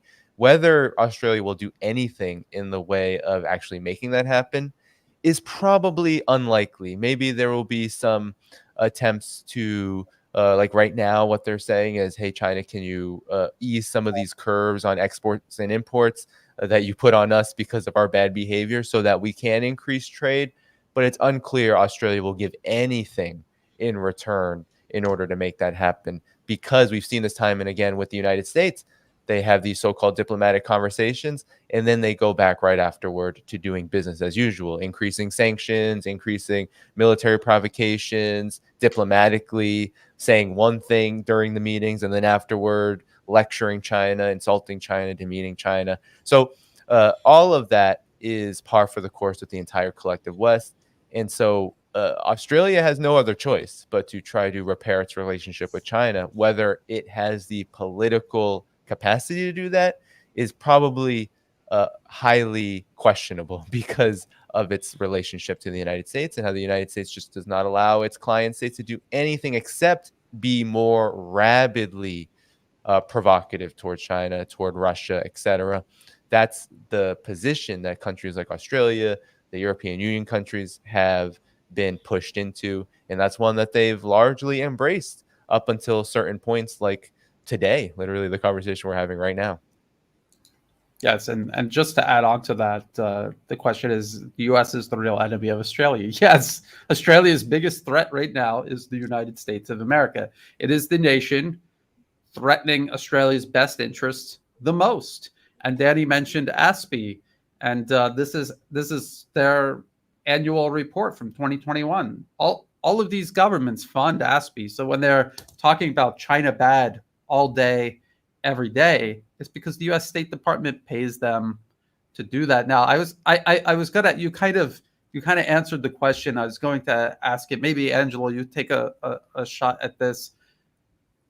The best thing for Ukraine to do, they can't afford to be anti-Russian. The best thing for them to do is to trade with Russia, to cooperate with Russia, rebuild their industrial capacity, which was deeply tied to Russia and collapsed when they irrationally cut ties with Russia from 2014 onward. That's obviously the best thing for them to do for their best interests, but they're obviously not doing that. They're doing the opposite, and they are on a path to self-destruction. And Danny was just saying how Australia has no other choice but to work with China, and it doesn't. There's no reason not to. And the question is, but are they? And can they? Is there even a possibility for them to do this, Angelo? Well, the problem is that perception is very important here, and how do you shape perception? You know, it's this whole thing about what Noam Chomsky calls manufacturing consent. You know, when you are hammered, not only, you see, there's the deepest one is probably on on ethnically, in a sense that all those movies that you see on Hollywood, it's Russian was not never the cool guy. Chinese was never a cool guy, was always like obscure. So you have that, but additional to that, you have the media hammering all the time China threat. You wouldn't, even good things will turn into bad thing. It's just the story, like I think it was BBC. The she was complaining. The journalist was complaining. Chinese trains are too fast. Because of being too fast, we cannot enjoy the ride. I'm like, what are you saying? I mean, really? And it's over and over. So you are hammered. And now when you look at the polls, perception of China, China has become the biggest threat. But this is how that's how you do. You shape the perception. And politicians, if you want to be elected, because the perceptions have been shaped already, you have to go along. So now, you have the rational will be like, well, I'm supposed to bring prosperity to my country, but then you need to be re-elected. So you need to do some virtue signaling. You need to go there and say stupid things about Chinese human rights, and because it's virtue signaling, but ultimately it's shooting yourself in the foot.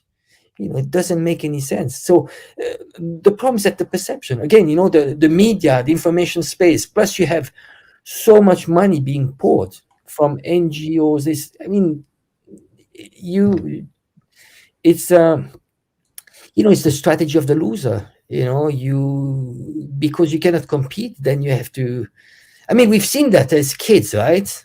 Kids, you cannot compete. So either you are going to make sure the person doesn't compete at all, or you are going to do to say, well, oh, he cheated, he cheated, or bad publicity and so on. And that's what the West is doing. See, the Belt and Road Initiative, the Congress had to issue a bill of $500 million on bad coverage, to do bad coverage about the Belt and Road Initiative in China. Why do that? Why don't you compete? That's the strategy of a loser. That's the one that doesn't accept he's losing, and he's going to tell everybody, oh, he cheated, or he did whatever, or it's crazy, just crazy. It is. It's an entire nation state, or even region of the planet, the West, the collective West, with almost a childish mindset. You see these articles, the trains are too fast. I even saw one, they're curing cancer too quickly. It's like, how is that possible? And you go Google that. It's there somewhere. I didn't believe it either, and I looked it up. It's a collection. There must be a collection. I'm sure we can track. I think there's a Twitter account, at what cost, China at what cost, or something like that. Yes, and you also see, and in all seriousness, you also see the collective West saying the only way China is surpassing us is because they're stealing our intellectual property. Just like you say, Angela, they're cheating, they're stealing our intellectual property. There's no way those people can come up with these things on their own. They have to be taking it from us because we are the best. And obviously no one can be better than us. So how could they possibly be doing it? And these are people who are in charge. They're at the top of Western society. They are running countries and corporations, and they have this very troubling mindset. Well, we're past an hour and a half. I think we covered a lot of grounds. Danny, is there anything else you want to add to that, or is there any other topic, if you want to, that you want to talk about before we wrap things up? No, not in particular. I mean, similar to the strategy of a loser, we have Indonesia is about to unveil, or I think it's now in operation, the Jakarta-Bandung high-speed railway.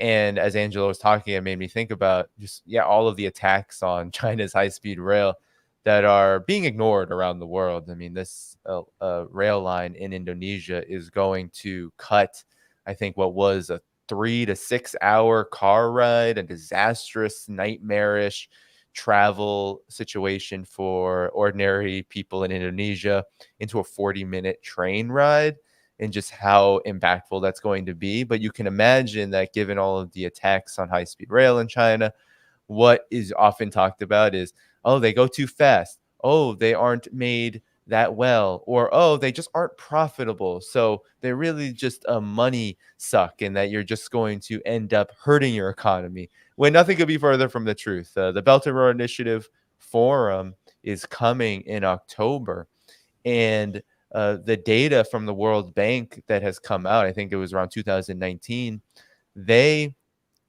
released a report that said that by 2030, you're going to see massive reductions. I think somewhere between 8% for extreme poverty and over 15 to 20% for moderate poverty for Belt and Road countries who implement projects just like this one. So the benefits are very real.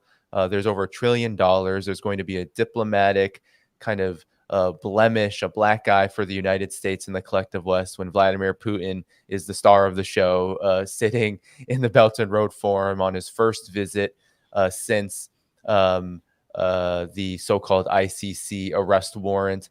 All of this is just pointing to the fact that no matter how much the United States tries to insult, the collective West tries to insult and demean and propagandize about China's success and its progress around the world and its cooperation and its multilateral projects, that it cannot hide the fact that these projects show that the United States is indeed losing its influence, its hegemony, and ultimately its ability to compete as the Belt and Road Initiative and BRICS and all of these multilateral mechanisms show, whether they're led by a particular country like China or Russia, or whether they are in fact multilateral mechanisms run by several countries. It doesn't matter. All of them show the same thing. They show that the United States is falling behind. It'll continue to fall behind, and it will continue to depend on wars and proxy wars like Ukraine. It'll continue to militarily encircle Russia and China. It'll continue to do whatever it can, sanctions, maybe assassination attempts on political leaders in Niger that they don't like. It'll continue to do all of these things for the same purpose, which is to maintain what is a foregone conclusion, a declining hegemony, dominance around the world that will not be resuscitated now or in the future. Well put. It is a system whose time has come and gone, and it cannot survive today in this multipolar world. I'm glad you actually brought up the high-speed rail and this claim that it's not profitable. And this is what they said about the high-speed rail when China was building their own network.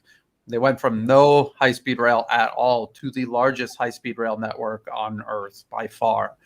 And there are some routes that are very profitable, and there's others that aren't at all.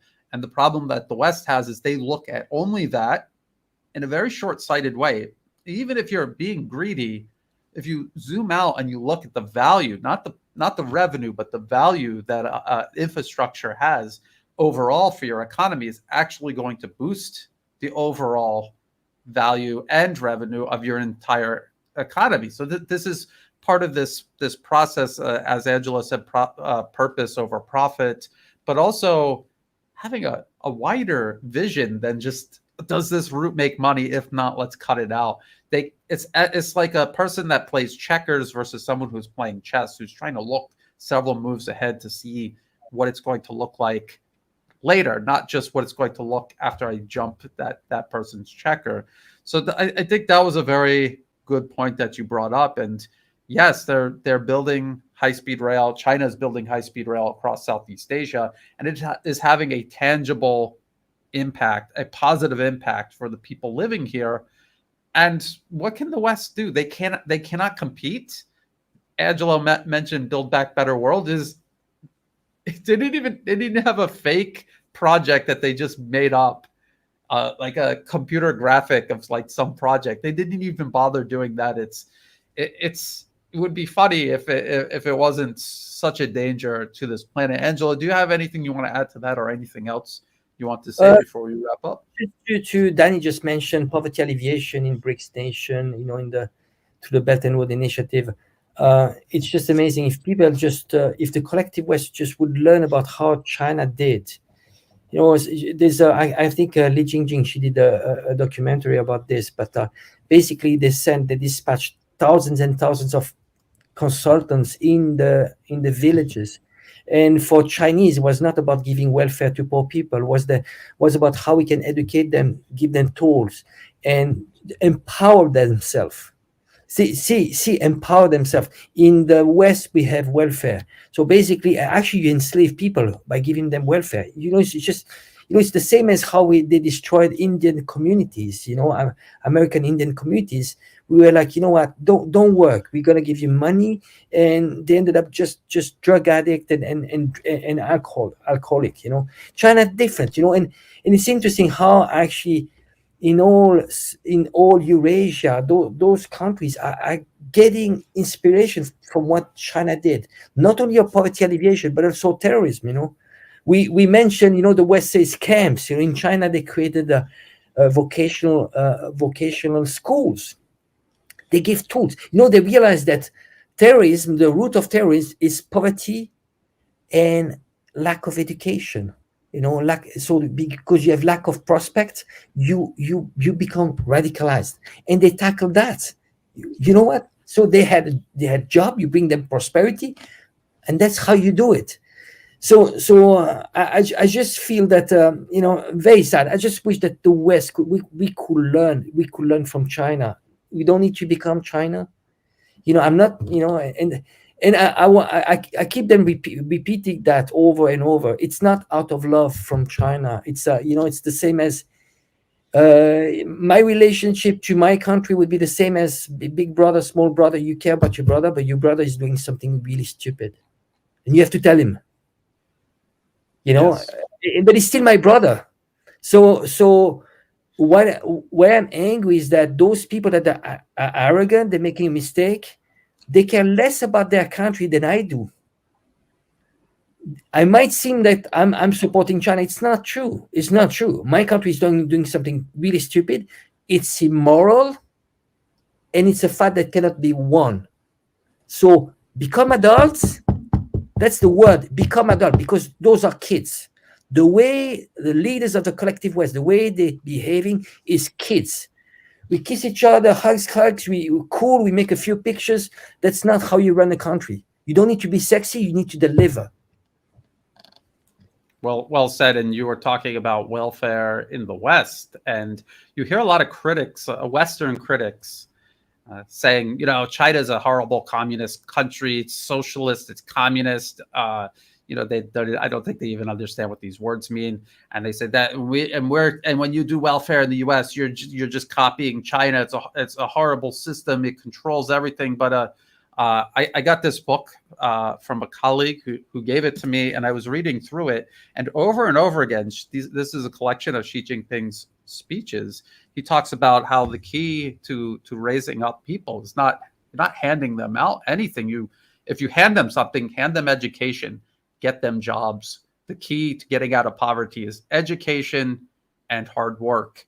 And it's a common sense, and that's the problem in the West. There's a huge lack of common sense. And I just want one more thing I just want to put up here.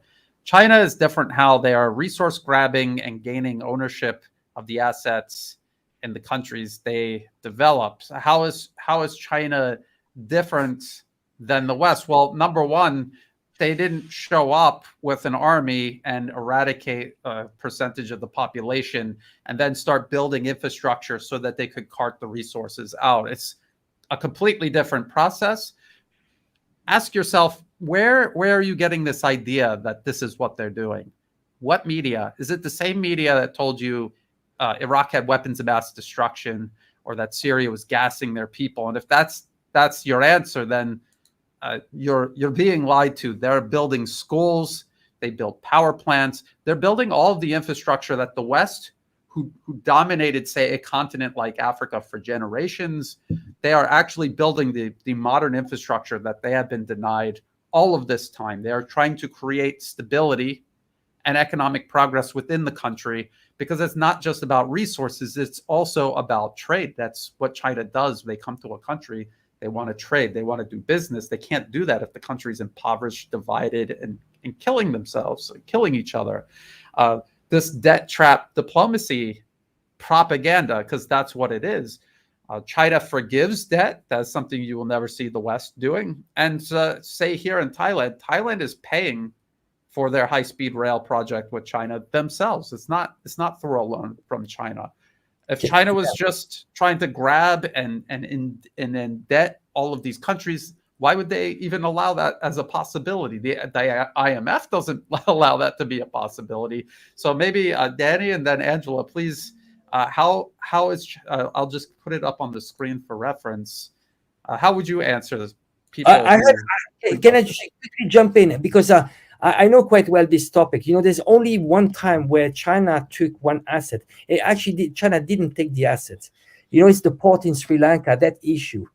A lot of Western media, what they said was that China built the port, they lent the money, and then because it could not repay, then they took the port, which is not true. Now, let's be factual. China built the port upon the request of Sri Lanka. So there's a loan, and it's a long-term loan, which is actually percentage-wise, interest is half of what the IMF is giving for, and then it's not conditional. There's no condition, but before that, they need to have a study of feasibility. So it needs to be making money over time. Okay. What happens that they build the port, they lend the money, but then there was an IMF loan that was actually due, and Sri Lanka didn't have that money. They went to China and they said, you know what, we need to pay that loan because otherwise we can go, we are in a big trouble. And they say, you have the port that you built for us. We are going to give you as a leasing. I think it's 100 years. We lease you that port for 100 years and you help us pay that loan. What they did, the collective West, all the Western media, they said, you know what? You see, that's the good example. This is debt trap. They build something, then you have a loan, you cannot repay, I take the asset. That's factual. But you see, the problem is that in order to understand that, you need to spend 1 hour just to dig into being factual and so on. And all those Western media, they hear something from a think tank, which is completely wrong, and just repeat it, and that's it, that's over. And so that's the example, that single example of the Sri Lanka port. And I think there's Hussein Askari is actually he gives a better information. I mean, all the details of this transaction. It's to you, Danny. Danny, yes. No, those are really great points. The port in Sri Lanka, great example. Another great example of this is the airport in Uganda. This airport, the Entebbe airport, in 2021 was reportedly, late 2021, was reportedly seized by China because China supposedly had a loan with Uganda to renovate and update this airport that wasn't paid. And this was a complete lie. Not only was the airport not seized, but if you just look at the details of this loan with a 20-year maturity and a 7-year grace period, one can understand that Uganda hasn't even had to pay a penny yet for these updates and renovations. Actually, Uganda was well within its right not to, because the terms of the loan were that there was a 7-year grace period before any repayment had to occur. So the lies become that much more ridiculous when it comes to so-called asset seizure, resource grabbing with China in regards to the rest of the world. Now, also, I think one thing to note here is that when this narrative of China resource grabbing is promoted, it often leaves out the countries in question. It leaves out what kind of self-determination, what kind of agency, what kind of decision-making process lies with the countries engaging in relations with China. Unlike the United States, unlike the collective West, which literally ensures through every single dealing it does, economically or militarily, that it is an uneven relationship. A cursory examination of anything China does around the world, any country, especially the global South, is that those terms, whether it's loans, whether it's infrastructure projects, etc., they are generally done in a manner that is supposed to be win-win. And generally they are win-win cooperation agreements. Both sides get a lot out of it. And countries that are incredibly impoverished, countries like Uganda, countries like throughout the African continent, Latin America, much of Asia, West and East, they want to develop their country using the resources that they have. And they want to ensure that if these resources are going to be developed, it's going to improve their domestic economies. And China offers that. China will build the factories that these resources can be developed in, so they can be used for actual commodities, for products, for higher end value goods. That is something the United States has never offered. If you look at even just any cooperation agreement or even just trade relations that China has with countries around the global south, you'll see that China does not just exporting its goods, but it does a whole lot of importing. And it's often the one building the infrastructure that allows landlocked countries in the African continent, for example, to be able to export its goods to a country like China. So that's the win-win. These countries end up with higher rates of economic development, better growth rates. They're able to modernize their economies to at least some degree in a time where you still have global South countries without electricity and without basic forms of infrastructure that you need to even run an economy at all. So, it is a ridiculous assertion to say that this is resource grabbing. Really what this is optimization. It's China saying, we will help you optimize your wealth and we will benefit from that because we'll be able to increase trade with you and we'll be able to gain advantages, and so will you. And that is the definition of win-win cooperation. It's not just a slogan. It's not just words. It is something that is time and again shown. There's a Djibouti-Ethiopia railway. We can go on and on and on. If you look at a map of the African continent, much of the connectivity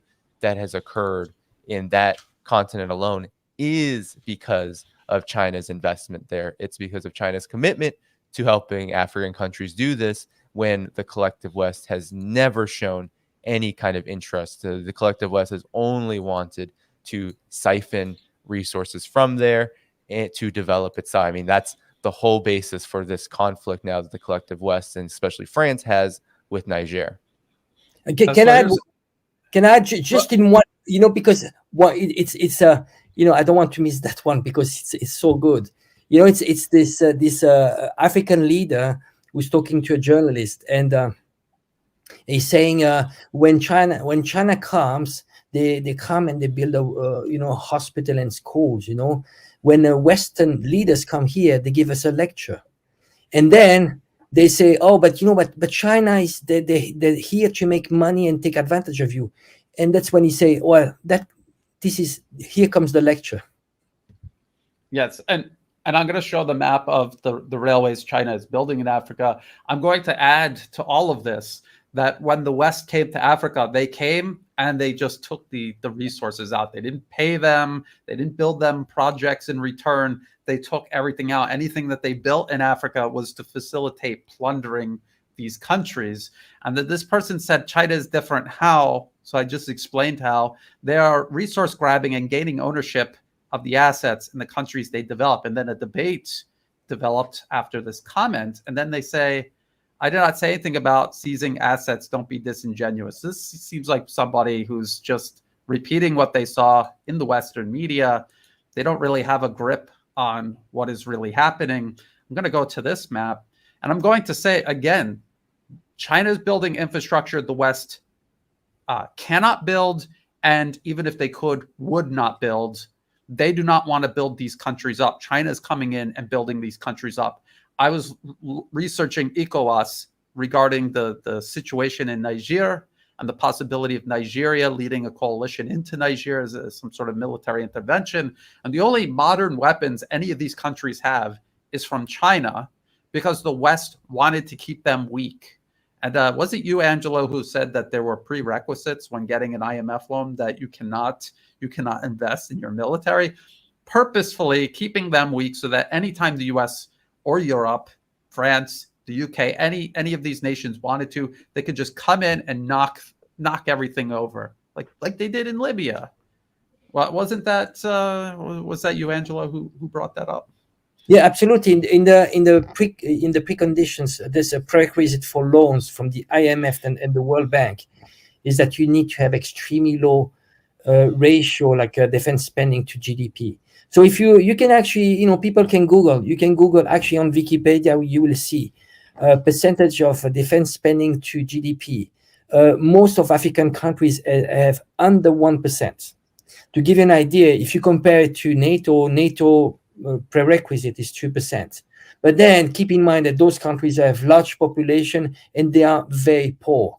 So that's nothing. Plus, additional to that, in terms of weapons, they can pretty much like give vetoes to the type of weapons they have, and they don't export. Actually, Western countries don't export on purpose to Africa, and up to now they were putting pressure on China and Russia to sell weapons to those African countries just to keep them weak. Exactly.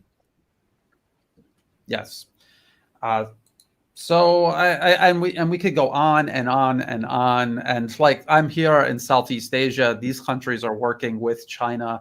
I've been here for 20 years, and I was here when the US and the West still held primacy over Asia before China began to rise. And I watched how the West just squatted on the entire region. They were not driving any development. The IMF came and plundered the region in the late 90s. When I got here in the early 2000s, they were still trying to recover from that. And the only time I started to see a real drive building, I had never seen so much infrastructure being built at one time. And I had not ever seen so much business being done and factories and trade, from not just importing products from China, but exporting to China, as Danny was talking about. And that was all driven by China's rise, because China comes to a nation like Thailand, for example, and they do business in a completely different way. And I was at a meeting one time, and I saw the Chinese come in, and they had people that actually spoke Thai. They didn't come in speaking English like the West does. They come in, they speak English, and they expect you to speak English with them. They came and they spoke Thai with the Thai people in Thailand. And it's these little things that add up, that together with what we tangibly see unfolding on the ground, that tell you that they are doing business fundamentally different. Are they always going to do that indefinitely into the future? I don't know. But the multipolarism that they are deliberately setting up is a check and balance to any sort of future abuse that anyone in the future might be tempted to indulge in. So this is a big topic. I guess we could go into that very deeply. Does anyone have anything else to add? I said that before, but are we all satisfied with where the conversation has led so far? And then, if so, well, we'll definitely have Danny back, and Angelo as well. Thank you so much, Danny, for coming on and sharing your insights. Always great. And Angelo, nice that you're back and you're more active on your channel as well. Danny, why don't you tell people where they can find, follow, and support your work? Sure. So you can follow me, subscribe to my YouTube channel, Danny Haiphong, where I talk about very similar things, geopolitics, and Brian's been a regular guest. Definitely got to get Angelo on very soon. So you can follow me there. And of course, best social media area to follow me, best outlet would be Telegram. So you can go to telegram.me/my name, Danny Haiphong, one word. And of course, you can support me. Go to any video. There's many various places. If you can't support financially, that's great. Monetarily, from Patreon, Substack, buy me a coffee, whatever is most convenient. You can go to the video description of any video on my YouTube channel and find all of those things. Great. And both Danny and Angelo's contact information will be in the video description below. Because Danny is our special guest today, I will also put his information in a pinned comment at the top of the comment section. Because Angelo will be more active on his channel, I'm trying to convince him to do roundtables, and then maybe we could all get together Definitely. over on his channel and get more in depth in these less structured, and just see where the conversation goes. So thank you again. Thank you everyone who tuned in live, and if you're watching this later on, please like and share. And as always, everyone, thank you for watching, and until next time, bye for now.